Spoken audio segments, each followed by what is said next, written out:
This is a quick overview of the demonstration given in class. For further instructions, please see the instructor. You will need the demonstration worksheet and the DICE demo Fusion file found in Canvas to complete this demonstration. You'll need to upload the DICE file for this demonstration. To upload a file, we first have to create a project folder. In the data panel, select New Project and title your project your first and last name.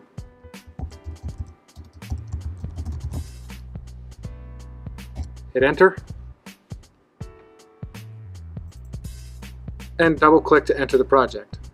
You'll now see that you have an upload button. Select the upload button, select files, and from your downloads folder you should have the DICE demo. Click upload. Wait until the file fully downloads, and then you can close this window. Open the file by double clicking, and then we can close our data panel. You have a couple different methods for navigation when working in Fusion, but the most common is to utilize the view cube. You can click and hold and do what's called an orbit, which will allow you to freely rotate around the object from where you've clicked and held.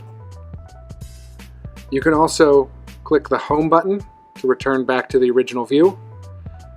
You can click on the corners of the view cube to get to the isometric views, or you can click on the individual sides to get to the orthographic projections.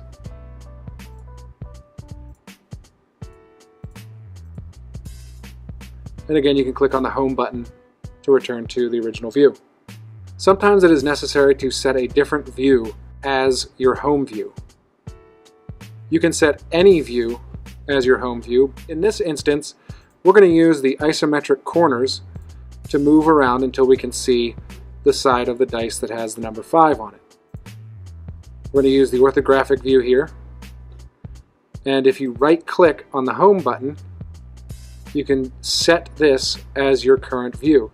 You can fit to view or fixed distance. We're going to choose fit to view.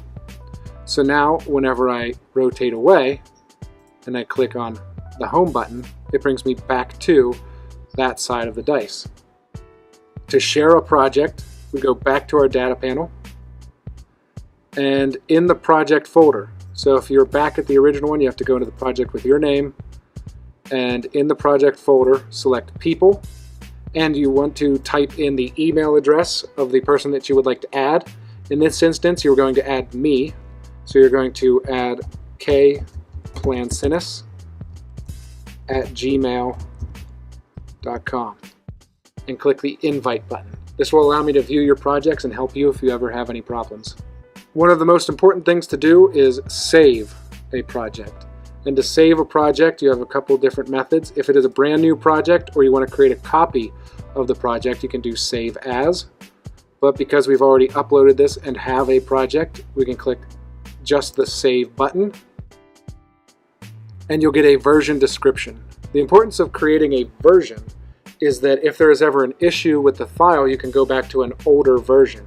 And if you give it a description, then it'll be easier to find what you've done. In this instance, all we've done is changed the home view. So I'm just going to put a note here that I changed the home view and click OK. Now the project's saved and I can move on.